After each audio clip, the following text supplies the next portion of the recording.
Ladies and gentlemen, boys and girls, it's time to Nerd Fight! Step into the ring, it's time to brawl. Nerd fights, baby, we're geeking for all. Marvel, DC, Trek, and more. Fire. Pop culture battles, settle the score.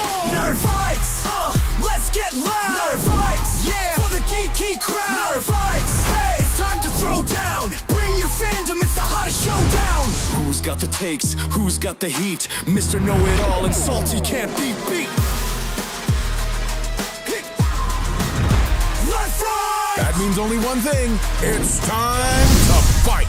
Beat drops out with a final shot. Nerd Fights. Let's fight! What's up, everybody? Welcome to Nerd Fights. I am, of course, your host, Mr. Know-It-All, and joining me, as always, is the captain of this ship, SaltyTrekker. Sir, how are you? Life sucks, and then you die. Okay. Good times. No, it's good. What's going on, brother? How's your week been? I told you a little bit about it. I mean, besides the stuff that all the drama that everybody already knows about me. Why is my Thomas bald? Yeah, I know. Like, the man has a fully coiffed head of hair. Does he actually wear a wig? Yes, it's actually one of those powdered wigs. Yeah. That's what I thought. My hair actually does look like one of those powdered wigs. So It totally looks like a powdered wig. but anyway, so besides all the regular drama that I've been dealing with the neurostimulator in my back and trying to get the MRA done and all this stupid healthcare stuff, does he actually wear a wig in the intro? The intro, that's not me. I don't know who that guy is. Totally is. No, It's totally not me. It's Somebody some time keeps ago. promising he's going to fix it, and somebody lies over and over. Do you need a moment of silence, sir? Do you need a moment of silence? We're not talking about that crap here. This is Okay, not. all right. I mean, it's entertainment, technically. I'm kidding. I'm totally kidding. I'm good. I'm totally fine with I that. mean, now that Trump was like going after all the late night talk shows now. He hasn't gone after Annie. Don't be silly. Have you not read his Truth Social posts? Dude, I've been reading everything. And everything's a work. And you guys are crazy. But whatever. Did you find the remote control for your back? I'm still working on that. But You should anyway, get one of those little. You should get the little Apple Watch things. Yeah. It'll tell you where it's. Keep it on yeah, there. it'll be one of those tracking things. You mean? Yeah, totally. The little track. Yeah. Samsung has God. them too. By the way, I couldn't even tell you what my wife has it on her phone. The app for me because I have to have one of those tags on my keys in my wallet. Oh yeah, it's bad. Oh yeah, no, I have definitely. I'm getting to the point where I'm gonna have to start doing something like that. Because I'm forgetting stuff. But anyway, so the wife's dog, the little tiny Pomeranian you guys have seen once or twice on the live streams. Yeah. Oh yeah. The unfortunately, well, the Pomeranian, she loves to lick people. She's very friendly and all that, and so she was sitting with my daughter and licking her face and stuff, and then now if you've never seen my daughter, she like re-dyes and recolors her hair like weekly. And if you don't know anything about hair, that will damage the crap out of your hair over time.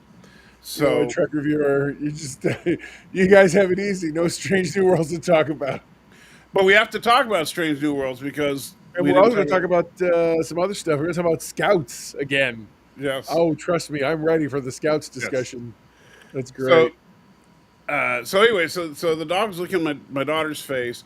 Turns out my daughter, because of the damage to her hair, uses Rogaine, and so the dog licked some of the Rogaine on her head and got sick. And Rogaine is extremely toxic to dogs. What are you doing with the what? What? First off, why is the dog licking people's hair? That's my thing. I'd be like, what is this weird licking? It's a weird dog. I don't get that. Yeah. So anyway, all right. So today we're going to be talking about two shows, by the way. We're going to talk about either Alien Earth or Peacemaker. So feel free. Also, it's open mic in terms. Well, we got to talk about Star Trek. We didn't do it last week. Oh, we are going to talk about Star. What? Talk about the season finale and the season as a whole. And yes, we definitely get to talk about it. That's going to say that toward the end because that's going to take the longest. So let's just knock out these first two quick. Yeah. I know you didn't even see Peacemaker, did you? I saw as much of it as I wanted to. Well, this week in Peacemaker, we got to see the holiness that was Eagly, the Prime Eagle. It was unreal. So there's a Literally, so it's like an eagle from Earth Zero or something. oh my god, whatever. It's amazing. It summoned other eagles to its situation. It was just unreal, and everybody makes fun of what's his name, Rooker, who's playing Red Mick whatever wing. Um, Salty will need a defibrillator when it comes time for Starfleet Academy. Definitely he's going to need to find the remote by then for sure. And so he has this gun, and everyone's like, "It's cartoonish, it's stupid," thinking James Gunn just made up a long Elmer Fudd looking gun, not realizing, because if you listen to the podcast, it's actually a duck hunting gun. So it's like 6 feet long barrel, but a large tube because you put multiple 12 gauge Scott shells in there, and it's supposed to be like for shoot. James Gunn said it's the equivalent of throwing dynamite in the water to get fish. It's just a horribly terrible way of doing Right, it. it just sprays pellets everywhere. Everywhere. And so it's one of those things where it's like, oh, okay. So it's a real thing, which I thought was funny. But anyway, so yeah, then it's just unreal. And they remember the symbol he drew in the sand? They 100% show it glowing behind Eagly. So Eagly is whatever this thing is, eyes glowing, and you're like, what is all this? So here we are, everybody thinking Eagly's just a well-trained animal, and come to find out, no, he's like a god, like an animal. He's an animal spirit. He's literally, oh my god, he's Peacemaker's animal spirit. There it is. So on the front of good sci-fi, I saw Alien. We're gonna talk about. Let's relax. We are gonna talk about the finale. We weren't on last week. So okay. So Alien Earth. I'm actually very much digging the show. Yeah. Well, it's not not at all. Still not what I was expecting going into not in any an way, shape, or Alien form. Earth series. Right. But it's full of intrigue. It's taken a lot of different paths into the Alien universe. I still have a real problem because now we have like two more. It absolutely was. It's just like the Joker. Rifle Joker. Yeah, it actually does. The shotgun. Yeah. But what was I going to say now about the alien thing? It's not what I was expecting. Review your script, man. Review your script. Brain short circuiting can't. No, you're good. Norman. Because the remote. That's because of the remote. Yeah, I think so. But yeah, I like what they're doing. I like the fact that it's not just about the alien. Oh, I'm sorry, ABJ. I'm sorry. Rooker's the best part of Peacemaker. So we've jumped quick ships because Salty didn't really like Peacemaker. I love Peacemakers. If you guys want to talk about it, if you want to talk about you're talking about Michael Rooker. Yeah, but I love Michael Rooker, but dude elevates everything he's in because he's constantly he just commits. Yeah. He's like whatever this ridiculous. You know what? All you got to do is say 4 words. I'm Mary Poppins, y'all. Oh, totally. Totally. No, for real. Greatest Michael Rooker moment in history. Yeah, no, we really don't have to talk more about it. It's just a good episode. Yeah. I enjoyed it. I thought it moved the story forward. I'm excited. We're finally getting to the all the exciting bits they sold us in the advertising. The whole we got to go get him back and blah blah all this stuff. So next week. No. The big thing next week is we have to get the reveal of what world that is. We absolutely have to get the reveal.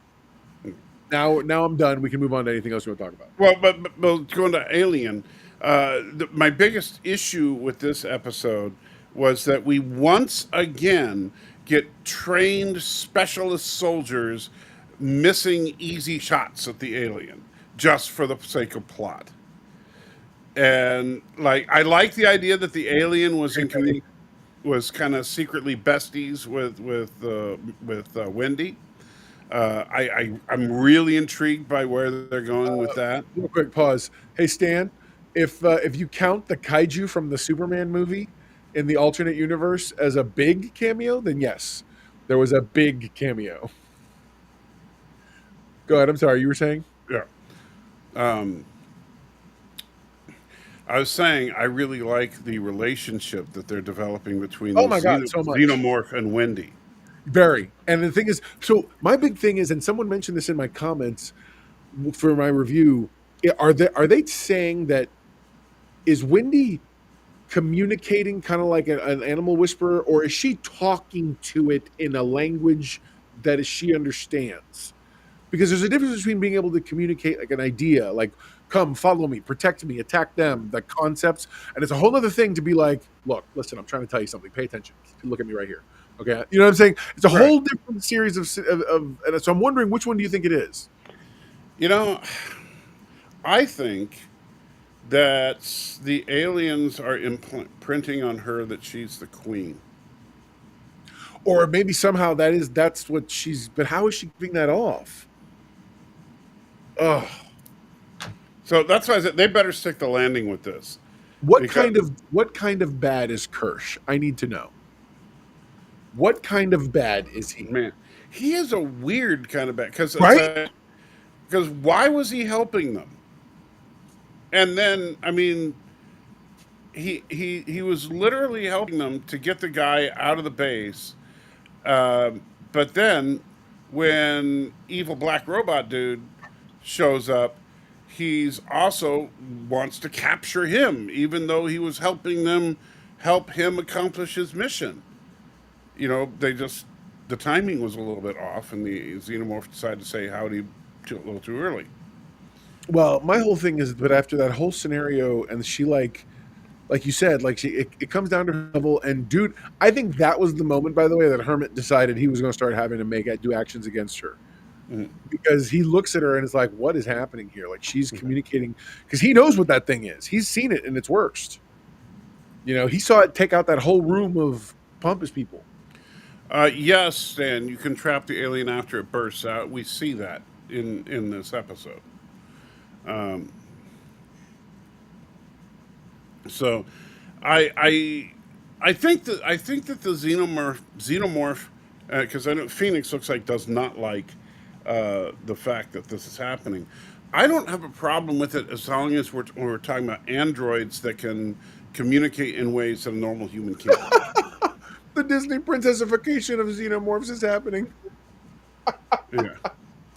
That was the best. I'm sorry. That was awesome. No, a burger, thanks. Yeah. And he's not a robot. Ain't he a cyborg? Yes, but I just call him evil black robot because that irks Mr. Know-It-All sometimes. He's just, yeah, whatever. You talk about Morrow. Morrow's okay. Yeah. But Morrow's okay.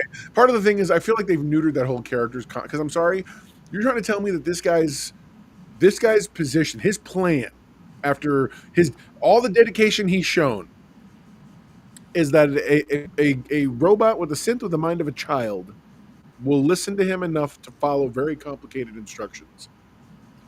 Of course, he's going to end up where he's at. Yeah. The kid was terrified. But I really want to know what the eye thing is. Oh my god, Boy Cavalier sucks, man. What?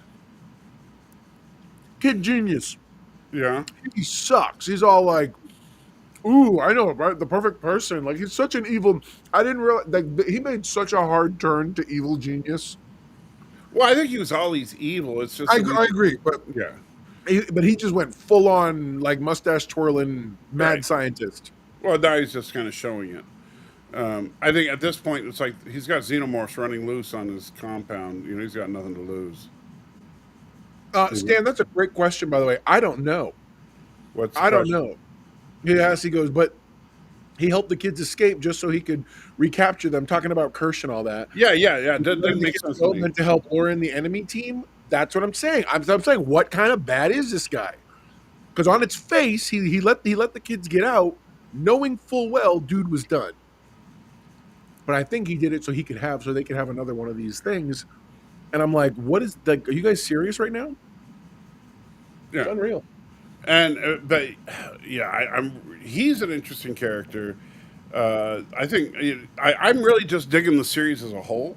I just like I said, if they do not stick the landing though, I'm going to be really, really pissed.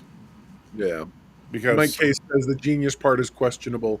Yeah. Well, I mean, he's thinking of crazy stuff, and I don't know, the way they're portraying him is the way it's. I know what you mean. I see what you mean. Which are you talking about? Kirsch being a genius? No. I think he means Boy Genius. The Boy Genius. Yeah. Well, the thing about Boy Genius is we've never seen him what he was known to be a genius about. You know, because we just see him sitting around talking about his empire and what he's going to do. So yeah. You think Daniel thinks the flower alien is going to swallow someone? I'd Oh say yeah, totally. I can see that. What is that? I'd lay even odds on that. But yeah, I don't know. Man, Kirsch is a messed up character. I don't know what his real motivations are at this point, because he's clearly doing things deliberately to undermine evil genius. Well, but also at the same time, but it's not like he's 100% betraying them to Yutani. I feel like he's somewhere Right. dark Right. inside. So he's got his own agenda, and Right. I want to know what that agenda is, and I hope they explain that. That's what's keeping us interested. Like seriously, think about it. That's what's keeping us interested and fascinated by the whole thing. Well, that and the new alien lore, like I said, I love the eyeball thing. I am absolutely intrigued with. I want to know: does it just possess its victims, or does it actually absorb their knowledge and stuff? I have a reason to. I believe somehow it takes something, because all it's doing is popping the eye out. It could probably be Right, but you connecting think to it's their digging brain. into the brain somehow, yeah. Yeah. Which it would have to, because it's got to get into the cerebral cortex to control your motor functions. Right. So that's right. See, so now we're getting into that's the stuff that makes Star Trek fan holler. Right. You know what I mean? I just love when they get into that kind of like minutia of those kind of characters. Right, and that's what's cool. So we have the biological stuff with the aliens; it's all new, and we have this period of potential evolution for synths that we know ultimately what's going to happen. And as we go through this, it seems more and more clear why that is, because every other, the cyborg and whatever the heck Kirsch is and the kids are all. Kirsch is a normal synth. I think there's something weird about him, though. There's something unique about I think so too. My question is, who makes them? And my review which is going to come out which came out already. I asked the question, like, are they is like Weyland Yutani the ones who invented this style, and everyone gets this model or these models from that company? If that's the case, he could always have some deep dark like control, something that's been like, you will fulfill our missions or whatever. Right. But still, why is he behaving the way he's like at the very end there? I'm like, what is that about? Right. Unless there's a strategic motive to it, in which case we'll see in the next episode. Right. But there's a couple of possibilities. I mean, he could be actually, Evil Genius Kid could be doing a long con with him. We didn't see the part where he said, "Okay, so here's the evil plan." So there's a possibility that that's going on there. Somehow, maybe Kirsch is trying to betray him. Maybe Kirsch is trying to liberate fellow robots. I don't know. But So just Raised by Wolves, but less post-apocalyptic. That's awesome. Could be. I mean, everything on some level. I mean, Westworld was the same idea. Yeah. There are elements that it shares. Yeah. So I'm very curious to see where it goes. It's definitely a slow burn, but I like that because I'm fine with them not shoving everything in my face. Oh, here we go. Penny with the great idea. I agree with you. They should have made like an opening movie to explain how they collected all those space creatures without most of the crew being dead. Right? Like, how did they successfully do all that only to now be flummoxed by everything? I've seen 2 reviewers who bash this show who have said their biggest issue is that the show depends on everybody being stupid. And I disagree. I think all too often, the differences between action adventure movies are about watching all the best moments for a hero's ascension. Horror movies are about watching all the craziest moments that eventually lead you to the scares and jump things you want. And inevitably, that means mistakes are happening. That means you're seeing the bad moments in a scenario versus the positive ones. And I think that in that regard, yeah, there's definitely something, but that's a horror thing, and that's this show leading into its horror roots. Right, and I can't remember the name of the showrunner for this show, but I've seen him in a couple of things where he's talking about this series, and he said this is the episode that actually was on the ship, a couple of weeks ago. or was it last week?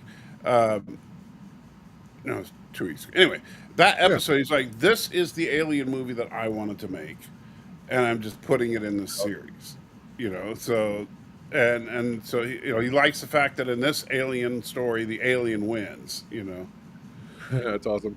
He said, "Yes, Stan." Stan says, "Like forgetting to properly close the lid on an alien specimen jar." No kidding. So, Well, again, now it depends on. I don't remember that particular scene. oh, that happened. Yeah, that happened. No, I know, but I'm trying to remember which. Okay, who did it? Oh, the black lady on the team back on the Maginot. Oh, you're talking about this is from the flashback episode. Gotcha. Yep. I would say this, and there's a lot of Alien. Okay, so the first Alien movie gets a complete pass because the genius move of that movie is that none of the people in that movie were geniuses, and so and they were just truck drivers. And you could almost see them brute forcing through their thoughts. Right. So they're just a bunch of truck drivers. The only one that's got any brains on them is actually the one that's working against them, and Ripley. But Ripley is really has intuitive sense as opposed to being like a professor type person. And and Thomas says, the black lady. Wow, Mr. Know-It-All. Yeah, he is kind of racist, but that's nothing new. I was describing. There were 3 other women. I couldn't think of anyone else. So there's the doctor, the scientist, but they're all scientists.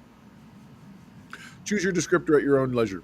How about the strong person of color who gracefully crossed the screen, delivering? Grow up. Huh? Move on. Grow up. Grow up. Grow up. Anyway, The black lady who was drinking lots of water, and she gave that water, and then she gave that water bottle to the little white kid, Yeah. and the little white kid drank it and ended up getting sick. Well, you know what they say. Don't share. Now, your Know-It-All drink just got with it. insta canceled. That's awesome. Yeah, you joke about it, but what you don't realize is that the ICE agents, ATF, and FBI are coming up on your house. My burger was from the wonderful restaurant called My Wife's Kitchen, and she is amazing. She doesn't do the meat. Remember the homemade burger, the meatball one, like Eddie Murphy used to talk about? Not that. Yeah, She the makes- ghetto burger. Yeah, she makes a great smash burger that's amazing. Yeah, but the ghetto burger was the ultimate burger. Dude, yeah, of course. The meatball burger was the best. Yeah. I can picture that thing, that giant meatball on a couple of pieces of Wonder Bread, where the Daniel, and the bread yes, is Noah all Hawley made the so- show. Yeah. Noah Huh? Hawley made the show. Noah Hawley, he made the show. Oh yeah. Thank you. Yeah. But yeah, so Noah Hawley, I think, is so far making a really good show. I just hope and pray that the landing sticks. My thing is, who would have thought that you'd get 2 really unique offerings? Like, I know you're going to hate me, I mentioned this, but like Andor, which for many of the fandom was refreshing and went took a different I know tone. there's Regardless of how you feel about the storyline. But then this, which is taking the entire Alien franchise similarly in a different path, and you're like, where did this even come from? I never even saw this angle coming. Right. I mean, I love that. I love the fact that if we're going to go to these places, we're finding valid reasons with excellent storytelling that makes it make sense. Right. Nobody questions sequels, requels, prequels, whatever, reboots, or any of that nonsense. If it's good, it's when it's a cash grab and it sucks that we sit here and go, "Ew, that sucks." Well, it's like everybody talks about superhero fatigue, and I said there's no such thing. There's just crap fatigue, and the problem is the MCU has struggled for a couple of years, and so now they're in a rebuilding phase, and of course people want to say, oh my gosh, their movies this year only made $500 million each, and it's like, yeah, that's more money than the first wave of Marvel movies made. So they Sorry. stop getting all worked up about it. But anyway, but speaking of that, because you're right, we're almost like in a little mini renaissance going on right here, and Yeah. but you're talking about like the way that they approach the Alien franchise from a different perspective, that they approach the Star Wars franchise from a different perspective, but let's not forget that God. truly the greatest thing we've seen is how they've approached Star Trek from a different perspective. Oh my God, I hate you. With Scouts. Is that your transition here? Hey, come on, you know that was brilliant. It's an excellent segue. No, it was good. It was good. It was good. Yeah. So, yeah, man. So Salty made me watch the first 3 episodes of Scouts. By the way, it took me what did I tell you before you watched them? You said you wanted me to watch them all straight through and then give you my opinion about what I saw. Yeah. And what was? Let's start with this. What was? Now, for those of you that don't understand, there are 3 episodes of this series that are out. An episode of the series, by the way, is only 4 minutes long. Which is plenty of time, and so the unique, different story in each episode is the same story. Thomas Potts says, "No, Salty. This time Disney's on the verge of bankruptcy. 1 day left. Yeah, don't give me. It's like a fire sale. Everything must go." Yes. Yeah. So each episode of the series is not just similar; it's the same. All they do is change, some kind of, the names of things. So Right. in each episode, just so you guys, this is the setup for every episode so far. The kids are hanging around doing something stupid. By the way, why there are toddlers with officer ranks and access to Starfleet equipment that can destroy asteroids, I don't know. It says, "Bruh, we got Star Trek babies before GTA 6." You sure did. But yeah, so how are these toddlers actually officers in Starfleet? Don't know. They don't. This is not a kind of show that requires any actual genuine attention to those. But I'm just saying, they're wearing. It would be like, look, if you saw a show. Why are you reviewing this seriously? Stop it right now. Wait. If If you saw a show that had some toddlers sitting around wearing army uniforms and carrying M16s, you would probably wonder, how did that happen? They don't use phasers; they throw things. Yes, and that's the dumbest thing. Okay, so they're every episode, the kids are hanging around in their asteroid deflection station, and they're doing some random stupid thing. I mean, and each episode that's a little bit different, whatever the stupid random thing they're doing. Okay, for instance, one of them they're doing a weird kind of game where you're floating and throwing a ball or something at each other. Another one they're trying to break hollow blocks. It's basically holodeck Tetris. I don't know. Yeah, but it's really not that. It doesn't matter because that has nothing to do with the story. Instead, they You ready? I got it. Hang on. I got the solution. This is a holodeck program, and these kids that's why it's been set up this way. It's more or less holodeck daycare for these 3 kids. They get to have these adventures, and this is the same 3 adventures they have all the time, and that's why the program is so limited. I have a feeling we're going to find out something eventually, and that's me wanting to add meaning to something that's probably meaningless, but I'm just telling you. But see, okay, so yeah, they let me and Miss Moneypenny, this show is not made for toddlers. This show is made for nobody. Oh, stop it! I can't wait to see what my cousins. I have a niece and nephew who have. Are you? But the thing is like, and I talked to you about this. Blue's Clues is the closest parallel I could find.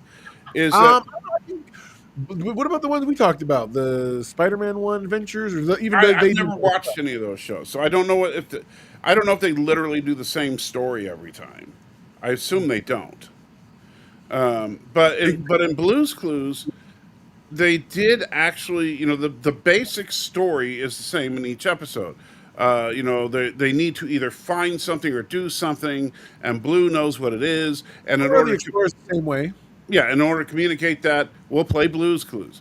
However, it feels different in each episode. Same thing with Dora the Explorer. Yes, every episode of Dora the Explorer is for just looking for something. Right, and eventually Swiper shows up and the whole 9 yards, and there is no real big story plot in there. So I feel like you're right. I feel like this is the same idea, but they've almost simplified it too much. Like they've really boiled it down to its basic elements. It's like all they did was they took the same script and they said, okay, do a slightly different activity each episode. we randomize whatever the meteor is made from, Right. and then we randomize what they throw at the meteor.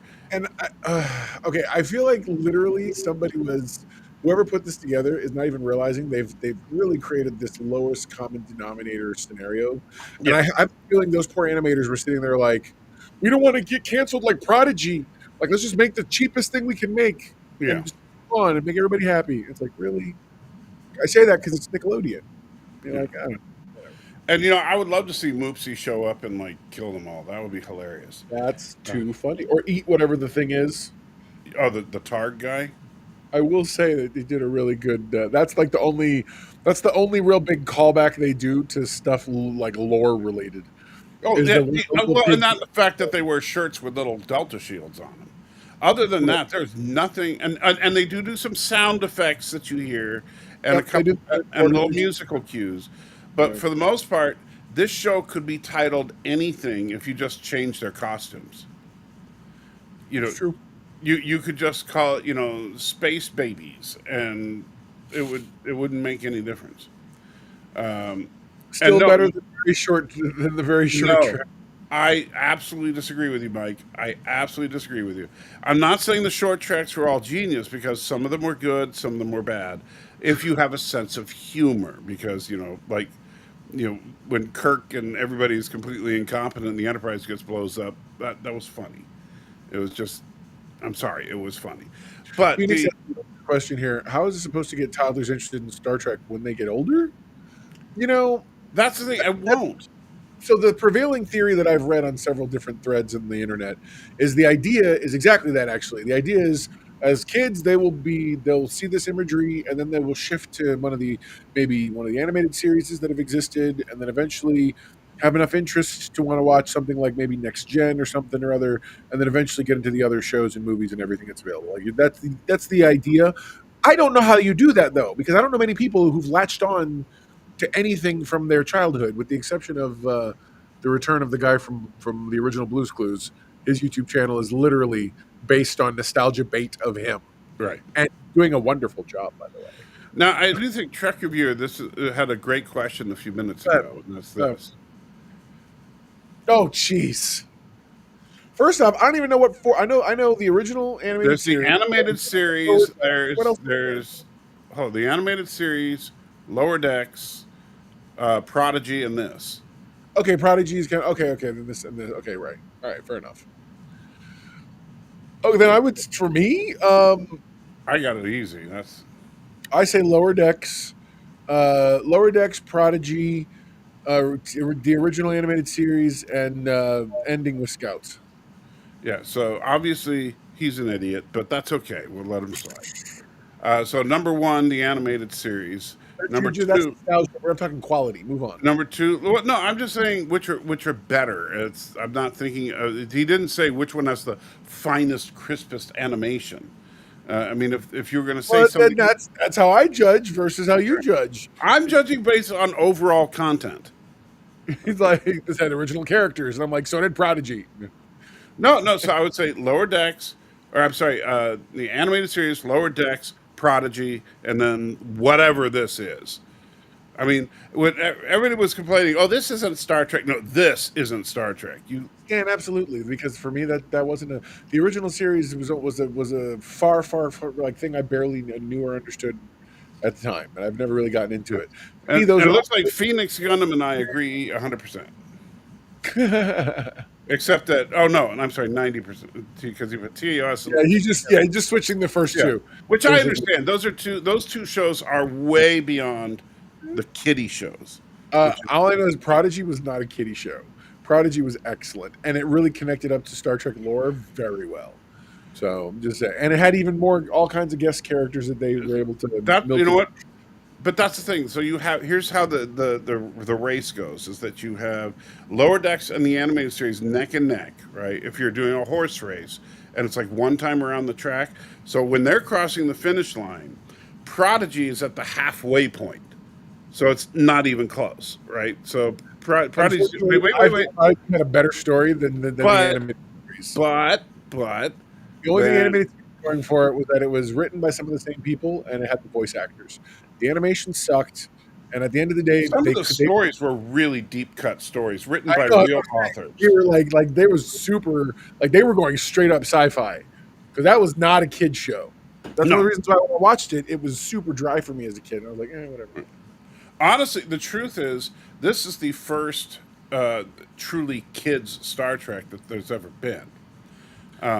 Oh my god! Yeah, this thing is this thing is totally. But the thing is, it is. I mean, it would be literally for infants. It's not even for toddlers. This is just to put shiny, flashy things in front of a kid's face, right. because there's it's so bad. Phoenix Gundam Prodigy's hardcore, but the first season was kind of slow and a little too Star Warsy at times. That's fair, and I absolutely agree with you. The minute they got left that and we were like, here, this is Star Trek, I was like, much better. Like it made more sense. Yeah. That plus Kate Mulgrew. Kate Mulgrew actually did elevate the series. I'll give her that. She really did. Yeah. And like she really like brought her Janeway-iest, you know, especially when it was actually her like playing Admiral. Unreal. I was like, wow, that's amazing. Like I can, and I was not a fan of her show or her, and I still loved her in Prodigy. It really, for me, was like, oh my god, it's awesome. And then you got the Doctor a couple points, and I was like, oh, this is fun. Okay, and that's how they married me fast. And I was just like, I was hooked at that point. Dude, I got to see the Zindi again. What are you talking about? Get down off the garbage. Stop trying to be slick. He has a toy that my wife threw Why away. are people listing Deep Space Nine as an animated series? Oh, that's a good question. Yeah. Do you like Orange is the New Black? I know she was in that. She was great in that. Except for that really bad, like her accent was as bad as Yelena's from which I like Yelena's bad accent. To me, it's very Chekhov. Like I accept it because I'm like, this is fun. So to me, no other. Yeah, they did say early on that Prodigy was considered canonical Trek. But the thing is that time. That's the thing. It takes place when after Admiral Janeway has been in her position for quite some time, so it's probably not far away from when Picard takes place. By the way, this is called good parenting. But so the one thing we mentioned when Salty said something similar, he's like, well, I didn't need a kid show to be into Star Trek. Yeah, but then and last week we talked a little bit about this, that you had very few choices either back in the day, and it's so.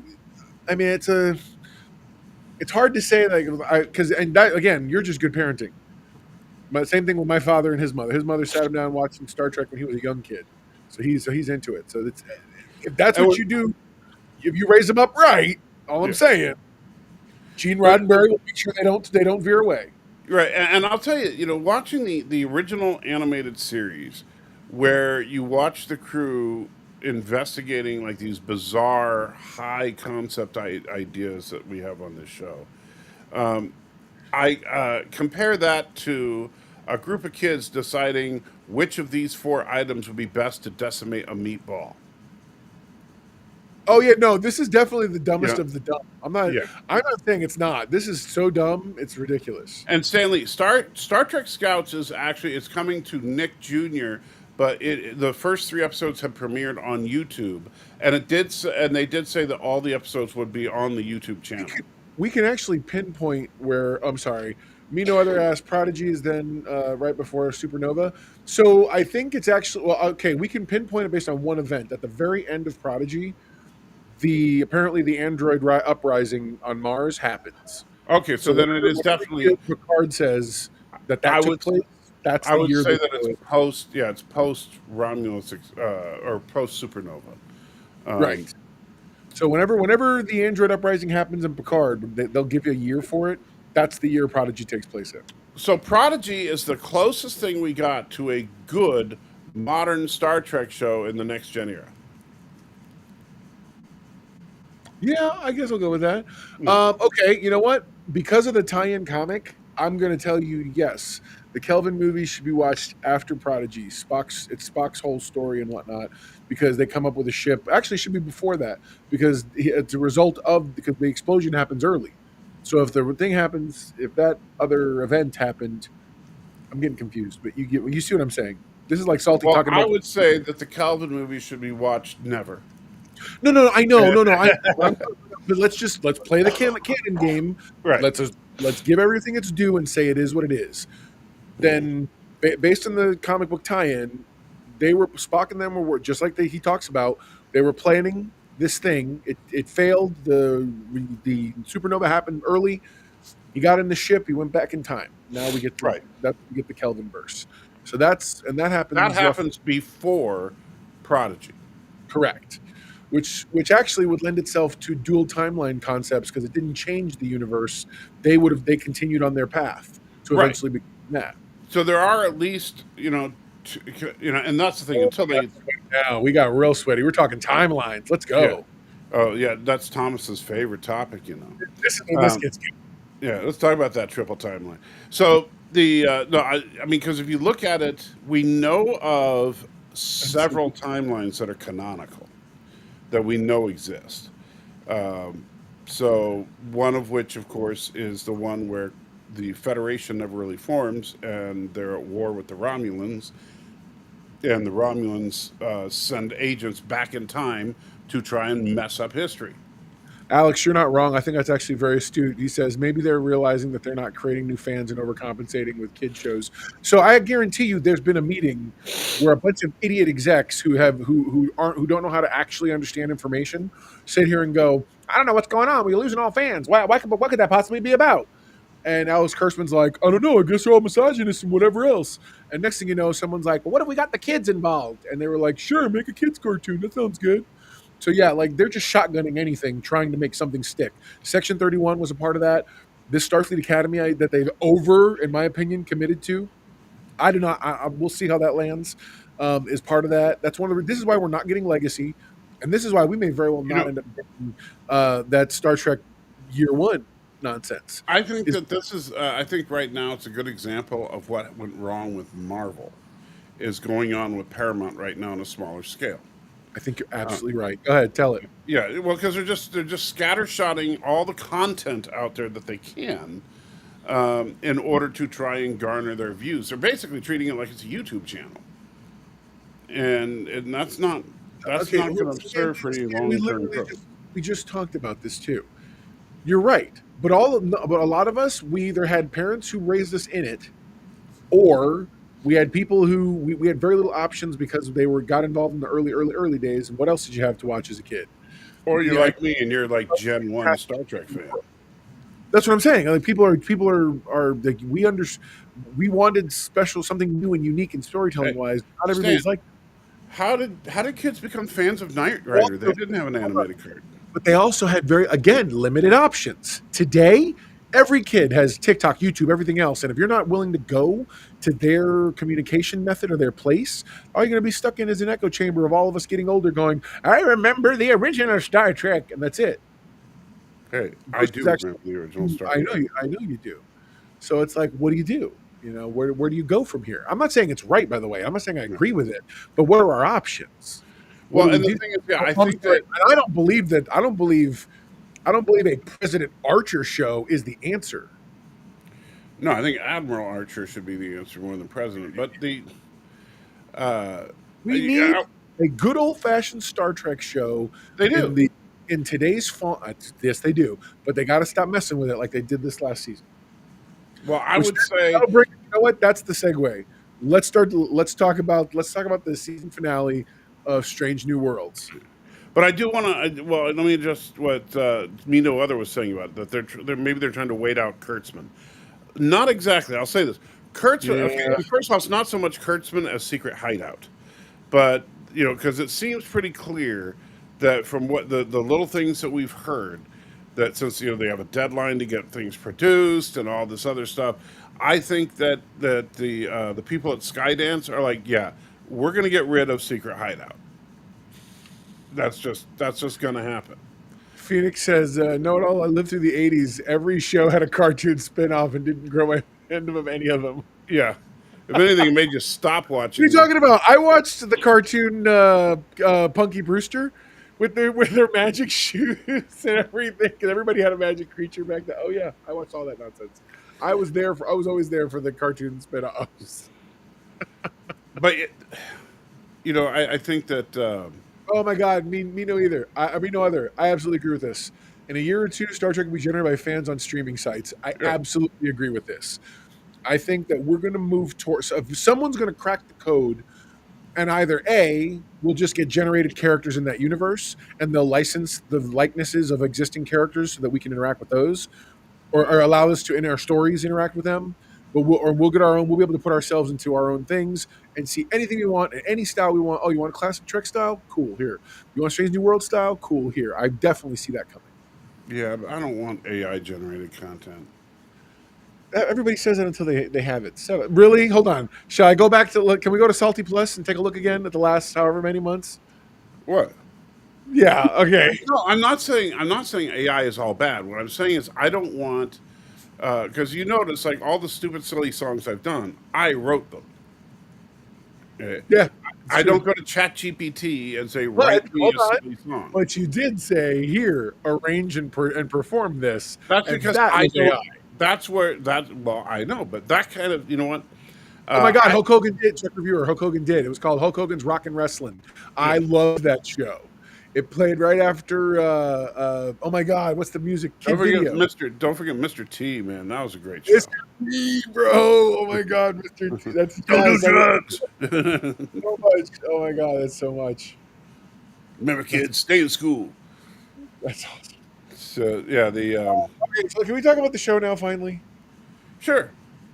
let's talk about Strange New Worlds, man. This finale. So we don't get Tuvix Batali, or do we? We Self had two Vix Batali the whole time. We just didn't know. right? I'm Yeah. like, what? Sorry, talk. Get out of here, man. So they were They were in a space Italian restaurant. Had no clue.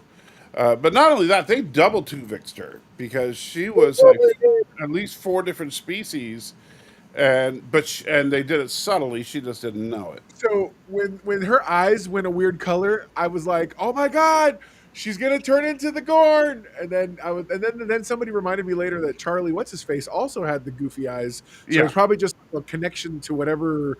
Are they? Here's my question, and this is a lore question for you, and you're gonna have to do what all Star Trek fans have ever done. We just have to sort of play it by ear and say, "Is this?" yeah.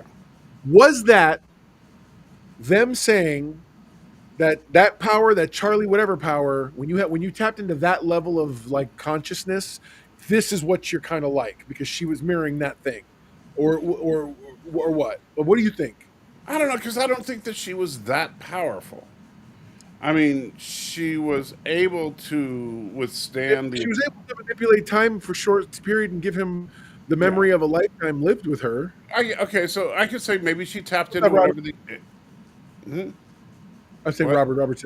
Robert said I was saying hi to Robert because Oh, okay. he's just joined. So yeah, maybe. I was waiting for this. Phoenix, we got the ultimate Tuvix Battalion, the Omega Tuvix, a Tuvix to surpass Metal Gear. That's awesome. That's the best. Oh my God. I love it. Go ahead. It's 100% true though, but yeah, I wouldn't compare him to Charlie X as much as Gary Mitchell. Truck reviewer asks, I wonder if these bad people created Armis. Oh, I hate Don't Arm. give these writers at Strange New Worlds more ideas. They'll come up with all kinds of bad stuff. See, Lower Decks needs to come back and do all this stuff. Yes, by the way, yeah, Charlie X, yes, but yes, exactly. That's what I was. That's But what I I was thought. thinking of Gary Mitchell, not Charlie, because Gary had godlike power. Charlie, Right. we know the source of Charlie's power, Yes. it was just a group of powerful aliens gave him power to survive. So I would say the Gary Mitchell, whatever the energy field that Gary's mind tapped into, maybe Tuvix Patel was also a part of. So I could see that. Yes, I did. I caught that also. I did catch. Yes, I Yeah. did. Go, I'm So sorry. yeah, yeah. And so does that mean that what we saw in this episode was the proto Q? Ooh, I don't know. It's a good question. Could this? Well, it can't be because we just got Proto Q. No, well, Trelane is a young Q, but he's a Q. But they can be from different time. You're right. Yeah, that's the So thing. They are we don't. starting Yeah, with they don't do this things sequentially. chronologically? Is this the birth potentially proto Q, like you said? Right. Are we These talking about people the will Bethesda evolve into species Q. that made- the species that made the little glowy bubble things and made the prison thing? Yeah. Those people? Yeah, The Vesda? because That's a great question. The Vesda could very well have been. No, I hear right, Alex. They are. Yes, yes. So we'll see. I don't know. You guys have some credibility left, and/or do you recommend Strange New Worlds to a DS9 a nostalgic TOS fan, a pro Kirk misogynist? well, do you recommend? Uh, Well, you know yeah. what? I'm a, and I know you and I disagree all the time, Alex, but I am a What? This hardcore. news to me. Shut up. I am a hardcore TOS fan, right? And I Yes. mean, and I really love DS9 for some of the same reasons I love TOS. I think DS9 is the most consistent with TOS Trek that there is outside of TOS. All that being said, Strange New Worlds, yeah, I think it's TOS done in a modern, in a modern basic, like I said, palette. Mhm. And it does feel more like classic Trek. Yes, they need sci-fi writers. That is a problem, but it's not a problem that I can't overcome watching it. I'll go with that. I'll go with that. So you seem to think the Q around forever. No, I don't think the Q have been around forever. I think so. It feels more and more from what we've been able to glean from what they've shown us that The there Q was an evolution. evolved. There's an evolution from the time what we've seen and the parts we've seen.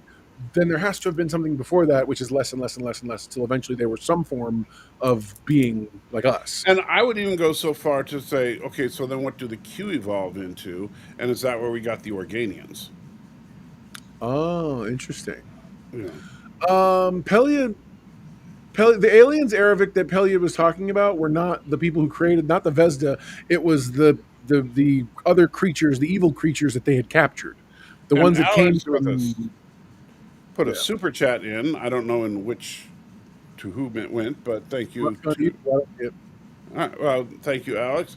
Because I'm a hardcore TOS fan too, in a nostalgic way. Yeah, I totally get it. I would say that you're going to feel more at home with Strange New Worlds than any other new Trek. Oh, there it is. Yeah, Oh, wouldn't you agreed. agree with that? Yeah. Yeah, I agree with So that. yeah, so if you want Trek like the original series, it doesn't. In modern times, it doesn't get closer to Strange New Worlds. They still have ways they can go with it. Like if I think Star Wars or Star Wars, Star Trek Year One, if that actually gets made or something like that. So while we're on that, real fast, Yeah. he did just confirm. They did just confirm in a recent interview. The intent is at the end of season 5, we're going to get to Kirk's first day, and we will see Kirk's first day as captain of the Enterprise. That's where the show is literally going to end right there. And then we would go to Star Trek Year One, assuming that becomes a thing. Right. And so Stanley's talking about a Jeopardy clip. Do you know what he's talking about? Oh yeah, the Jeopardy was playing some clips from Strange New Worlds. Strange New Worlds was one of the like 4 or 5 of the questions in a row about sci-fi and stuff. One was about Rebecca Romaine. One was about the actual show itself. And That's cool. Yeah, it was kind of cool.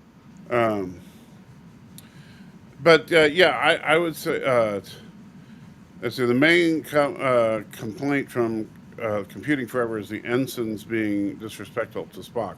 I'm not sure what ensigns they mean. Mostly the lieutenants and the commander and everybody. People give Spock a little bit of razzing, but they did that in the original series too. McCoy was famous for giving Spock a hard time on everything.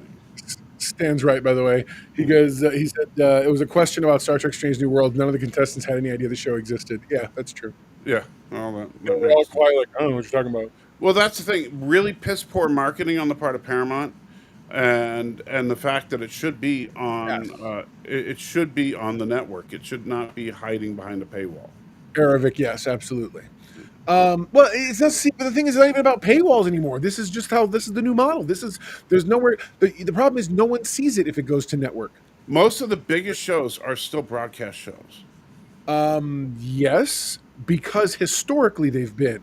But if you look they're very much having expansive universes and making sure that people can know that their product is Yes, viewable. but you see, the thing for me, they're coming out on a regular schedule, and they're coming out 20+ episodes a year. You know what So else is happening all the time that you don't pay much attention to because you don't exist in that world, and that's it's fair. A lot more infomercials. Remember when infomercials started? yeah. How long I'm waiting to start finding out that networks are shutting down at a certain hour now because nobody's watching. When you have, do you know why? Forget anything about Jimmy Kimmel, whether he's good or not, or the whole thing, and then for the situation. Do you know ultimately what was happening?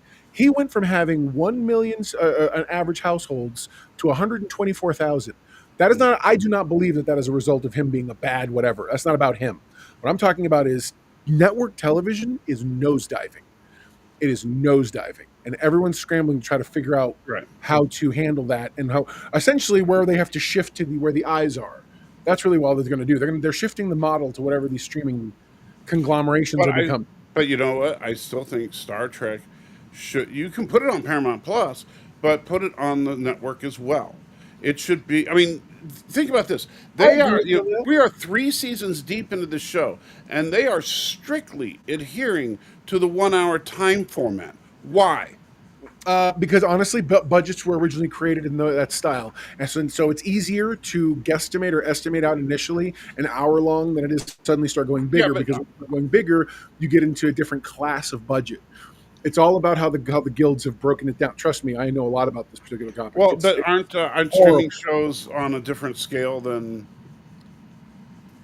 Only in as much as they're giving higher budgets and they have less restrictions on content. The restriction on content is really just No, but I mean, community. like from the union perspective, is Sure. the pace So is the yes and pay no. scale? Not after this most recent round of Yeah, I strikes. honestly I don't know anything about where they're at as far as contracts right now, but you know I'm not a union man, obviously. Um, but I think the problem is that the networks have decided that they where to fight their battle, and they picked the wrong place. You know, Agreed. because they should, you know, if the networks were continuing to put out truly quality product, then people would still turn on the TV. Well, the thing is, you got to remember also when you have programming like what was originally TiVo that began the watch it whenever you want, then you had Netflix come in and reinforce the hey at your disposal, and then all the streaming services with their, Amazon Prime with its now you own the thing and Apple TV and blah blah blah blah blah blah. Right. Until now, they've essentially molded all of us into well, we can go look for the thing elsewhere. I was one of the earliest cord cutters. I watched The Flash the next day on the CW website because I had a projector, and I would plug my computer in and watch it. So they've been programming us for a while to shift to this new thing, and you Right. can see it in everything. But yeah, I think Star Trek could benefit from being produced like a classic TV show. There you I go, think. Robert's right. I remember the days when network TV ended the programming at a certain time of night. Same. Yep. Generally, you got the American flag with some music and an announcement saying the network was ending their daily broadcast. Yep, and it would. A few hours later, it would come back, and you'd get. That's when you get. Now, things like- some networks did just broadcast the test pattern all night long, and that just kind of depends on where how many hours they're going to be off, as to whether it would be cost effective to shut the equipment down and turn it back on. Alex Bogey gave $1.99. Thank you, sir. Thank you, Alex. When the millennium began. I don't know that HBO did it. I mean, HBO helped because they were the first major premium channel. So but also they were the first when you think about it. They were the first to say we're going to create another platform, HBO Max. It's HBO Now, I think. HBO Now or HBO Go. And if as long as you had a No, subscription, currently, I think it's just called Max now. Actually, well, back then it was the different. They shifted a couple times, Yeah. and then the original version, the idea was if you have a paid subscription, you can now watch your show, and it'll be available after it airs properly. It'll be available immediately for you on the app or whatever. right. And that's how I actually watched all of Game of Thrones that way on an iPad, because when I first moved up here to Georgia, I didn't have all this stuff, whatever. So yeah, man, it's a whole different world, but. Yeah, I remember like he's right. So HBO did establish some things, even though they weren't like the perfecters of it. I think Netflix has a lot to I think takes a lot Netflix really modern is. era. I think if you're going to blame any one company for the end of television, it'll Yeah. probably be Netflix. Disney is obviously helping because the Disney Plus, say what you want about the Disney Plus, it's still a big juggernaut of a streaming site. Stanley says Strange New World is made for streaming, but they still have the to black a few times per episode where a TV commercial would have been. So you're right, but that's also part of the language of Star Trek. By that I mean they've always established they wanted the show first to be able to be put on network if they wanted to. So they had to build in those breaks. But also, if you remember, part of the language of Star Trek has always been that cliffhanger before the commercial. So they still, as part of the narrative understanding of how the shows work, they still build those in, Right. and that's what makes all of us start to feel like, oh, well, this might be blah blah blah. And you know what I mean? Whether we feel handled by it, and that's fine. That's what I don't. Yeah, it's basically because in the modern language, is a lot of it is how you end each episode in a serialized streaming story, because each episode has to end with some big moment where you're like, what? And then it cuts to black and you're like, oh, got to go watch the next episode. But it's the You're same right. thing. It's just on a shorter thing where you get that And we dopamine talked hit. about Sopranos and Game of Thrones all had different length episodes. They did, but it was always within reason. Like if Right, you had but if the and- story and they- mandated it, you might have a 90-minute episode because they didn't want to have a two-parter. But or I'm something. saying if you're not planning on airing it on TV, then the hell with regulated episode lengths. The only reason you have the regulated episode length is so that you can fit commercial breaks and have your regular schedule. So yes and no. That may have started out being it, but part of the problem is now their actual pay structure is based in that. The guild had, if you're not going to adhere to a standard 30-minute hour, which is an hour's 44 minutes, so if you're not going to stand to a 28-minute to 44-minute time where you can actually be billed, because you build accordingly. It's not billed by hour. It's I'm a Right. star, blah blah blah, doing a show that has so many episodes that are going to range to about this long to that long. The And minute you most of the time you're that's paid per episode. correct. And the minute you leave that space and start getting into slightly longer runtimes that aren't special episodes, which are considered special, I believe they have a cutoff of just shy of 90 minutes, because once you cross that threshold, you're a movie or you're a short film. And at that point, the budget itself gets bumped up by an actual major increment.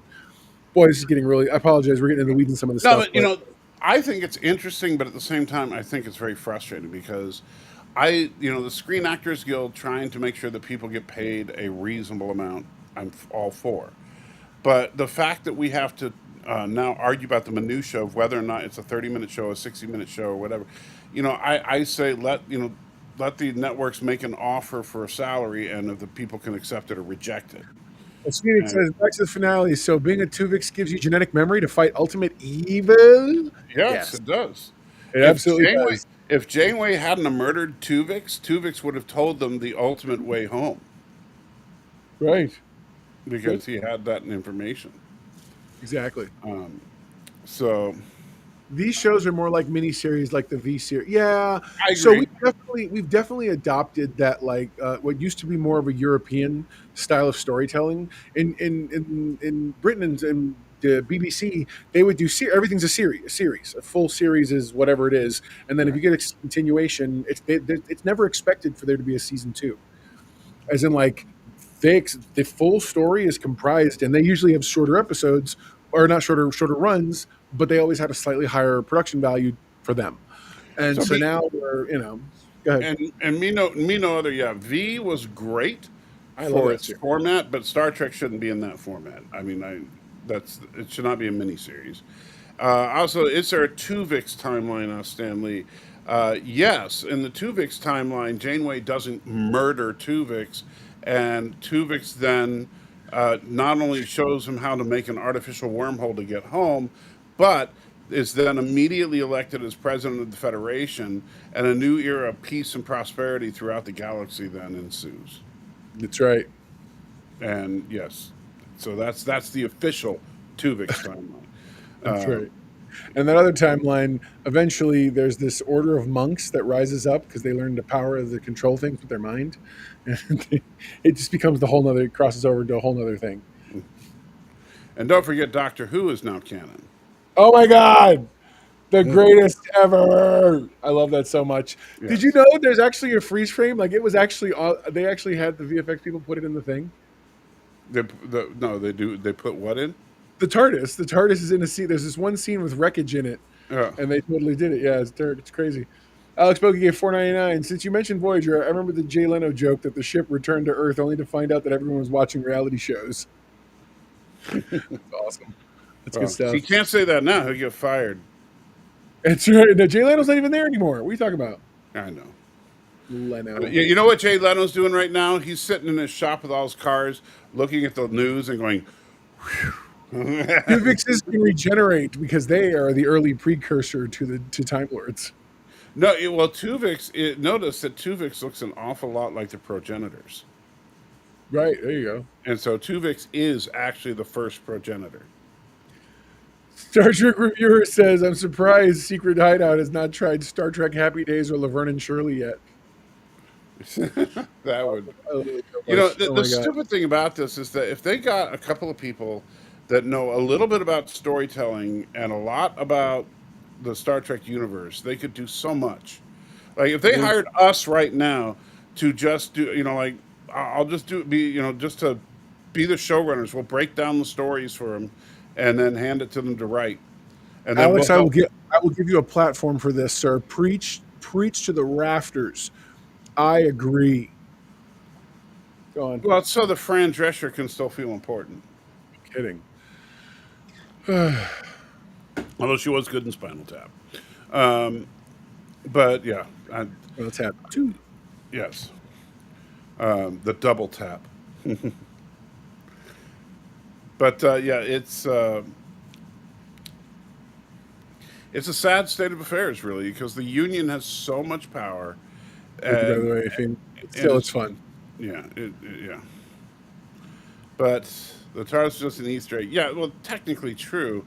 But at the same time, it's a fun one, especially since now it's one thing to say it's an Easter egg. It's another if it's a line of dialogue. Stan, that's actually something Johnny Carson was saying for a long time too. These guys realized their job was specific. So it's the older generation knew this stuff. Oh, and I think tap water. Yeah. Yes. Oh my gosh. So okay, I got to tell you about this. So in Spinal Tap 2, you remember the Stonehenge monument from the first Spinal Tap, right? Yeah. Okay. Imagine a glass version of that with a cap on top and filled with like glacier water, and it's called tap water. And that's in Spinal Tap 2. I love it. Yeah. And Alex with yet another $1.99. Thank you, Alex. Working towards my retirement there. Says, tell me a believable Kirk Rand romance story. I don't know if I want that. Do you want? You know that? what? No, there was no actually. Oh, no. Would they do Kirk like they did Spock? Like they'd spend the first 2 seasons with him in some weird relationship with Rand, where she's an empowered woman. No, she's going to be in a relation. Kirk will be in a relationship with Uhura, but then they're going to decide they need to break up, because reasons. No, but the funny thing is, if you look at Kirk, and you know this, Alex, if you look at Kirk through the original series, he was never, ever interested in Rand. Rand was interested in Kirk. I mean, if it's everybody was interested in Kirk, what are you talking about? Well, no, but you know what? She even said it in one episode. Oh, I'm always trying to get you to look at my legs, that kind of thing. Oh, that's right. Yeah. But Kirk was, to Kirk, the love of his life was the USS Enterprise. And so he wasn't looking for a real romance. He fell into real romance in a couple of episodes, but he was never looking for it, and I don't think there is, because Kirk was always like, in fact, I remember when they first introduced Rand, Kirk was like, if I could meet the, idiot that gave me a female yeoman, and like, he doesn't want the distraction. I know, but I mean, I absolutely know. I love those. I've got the TNG Doctor Who crossovers. IDW did them. They're great. Well, and the thing is, like, even though those aren't canon, Pelias line is. What I love is her line is. What I do love is the sixth Doctor is the one who's from the '60s, was actually in that the old series TOS, and then Okay. they had Matt Smith in the Next Generation, and I was like, okay, that's fun. That's fine. At least they like. I feel like in some way, like the eras were closer together. At least. I just think it would be cool to have a genuine Doctor Who crossover in Strange New World season 4. Oh, I absolutely do too. And I think Yeah. for me, it would be the Matt Smith Doctor. It should be. Yeah. But you know, the cool thing is you could bring in any or all of them. Sure. You Yeah. can do all kinds of cool stuff. So, you know, as long Oh as my God! What if he repairs everything, gives us our normal timeline back? well, that could be. He's like, this is what the problem is. This thing's all Or messed what up." if Doctor Who shows up and those time cops from the 24th or whatever century, you know, Yeah. or no, the 26th, I don't know, whatever century they're from. No, totally. They show up because they're trying to take down Doctor Who. Because they say, you know, this guy keeps jumping from place to place in the timeline and screwing everything up. And so they're trying to corner him. They're trying to recruit the Enterprise to help capture a dangerous fugitive. But then Doctor Who appeals to a higher authority than Starfleet because Yeah. and so I think that could actually be really interesting. And then Doctor Who and okay, so you really want to get some nerdgasms going on, and another $4.99 from Mr. Bogey says at some All right, point. I was putting it I'm up sorry. also. At some point, Kirk would realize the ship could never replace an actual woman. Boss secretary relationships were common. They understand each other. I don't think that would have happened. Totally.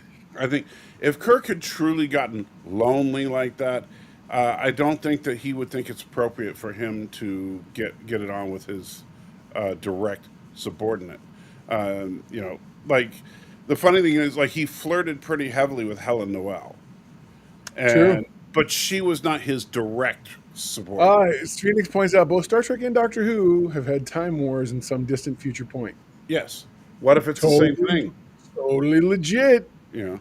I feel like that's how totally does legit one. And you want to talk about something that would actually be a problem-solving kind of episode, unlike what we've seen before. A Dalek shows up, Bro. and say the amazing. Dalek starts wrecking its way through Klingon territory or whatever, and they're like, "How do we stop this thing?" And the Doctor shows up, and the Doctor's like, "That's a Dalek. You can't stop it." You know, and so they try to go through the whole thing with that. That'd be incredible. And so, That'd be incredible. yeah, I was and then thinking about- eventually the Dalek sees Captain Pike's hair and surrenders. I hate you so much. Alex thinks Kirk should be recast. I respectfully disagree. I like this guy. I like him. He's not an imitation of William Shatner, and I don't want. There is only one Shat. All right. When William Shatner passed away, I mean he's 93 years old, so it ain't going to be long. But when William Shatner passes away, I will cry that day. I will absolutely cry that day. Even though I never, Dude, well, the I haven't guy's met an him. institution, though, man. Yeah. The thing is, he's still going. Yeah, but with Shatner, but I don't want someone else to imitate him. I want them to pay homage to the character that he created. So look at what are Kirk's motivations, what are the things that drive him, and all that, and embody that in your own way. That's what I think Wesley is doing. Agreed. And so I really like that. I like that we're seeing the beginnings of some of those things that will make Kirk. Right down to the fact that the first thing he thought of when they destroyed that weird Skeletor ship was to try to rescue the people that were just trying to kill him. Yeah. And he really wanted to do it, but the transporters were down. That's Kirk. And so it doesn't have to be William Shatner talking like this all the time. It's still Kirk, Agreed. No, I agree. Oh, and Shatner turned 94. I don't know what his birthday is, so my apologies, Mr. Shatner, who we know is a big friend of the show. Huge friend of the show. Yeah. It's kind of funny. It's scary how much you watch. By the way, speaking of huge fans of the show, Lord.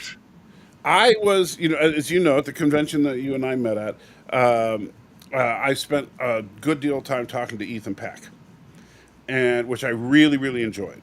Good buddy. Your good buddy Ethan Peck? Yeah, my good buddy, I call him Edie. That's awesome. That Yes. is awesome. So Ethan and I and my wife were talking because we didn't stick around. Like, you were watching the whole floor show with Yeah. the people talking. Yeah. We were really done when they started just, you know, yanking each other's lady penises over the fact that they were so LGBT inclusive. And you Oh remember, yeah, totally. No, yeah, I do. and so we were like, okay, I'm done. Let's just look at the merchandise. And so we got up and left while everybody else. And I'm sure what was to come was great. Don't get me wrong. I'm not saying you should skip the floor show, but we left while they were setting up the booths. And so Ethan and us we got like a good half an hour just chit chatting because nobody even knew he was on the floor yet. Ethan. No, Yeah. totally. And but one of the things we talked about was I said, because Ethan is one of the he really felt like he's so excited just to be there. He's excited to be a part of this everything. And with another $4.99, Alex, you're my best friend today. Says what's the only reason there was no Kirk Rand relationship was because Roddenberry caused actors to quit. No, Roddenberry fired her ass, and it was jacked up. Yeah, she was. Yeah. Noelle's story was meant for Rand, obviously. I don't know if Noelle's story was meant for anybody. I just know that, I think Kirk was more of a professional than to go for Rand. That's my opinion. I can agree with see, that. yeah, I can see how you could write a story about it, but I think Kirk is too much of a professional to actually bone his personal servant. I don't know. I think servant is the wrong usage of words. Well, she's a subordinate to him. She has to follow his orders, right? Sure. If he She had says a take that- rank. if he says take that phaser and shoot that Gorn, she better shoot that Gorn. you know, if he says, let's see what your space are underneath that uniform.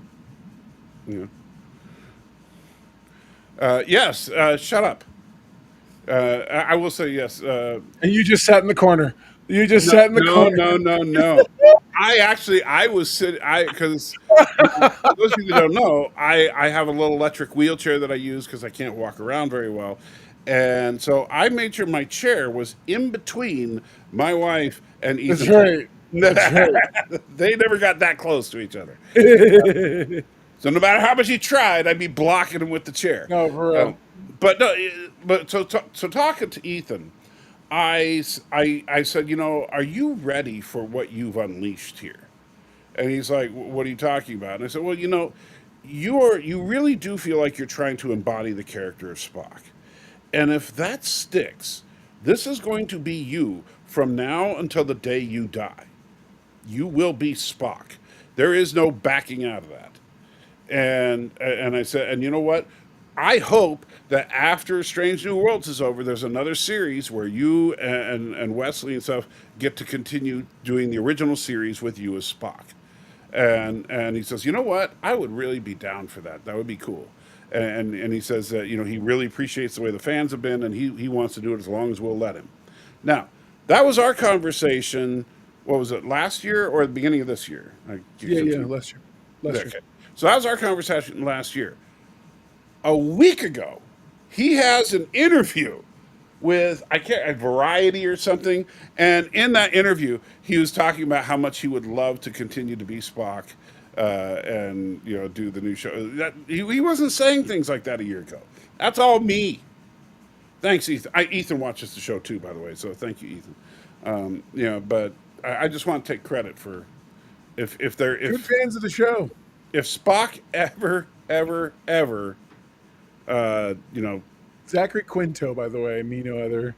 His name is Zachary Quinto. Let me tell you something about Zachary Quinto. Look at me no other asks. Do people remember? No, I'm going to talk about some Zachary Quinto right here.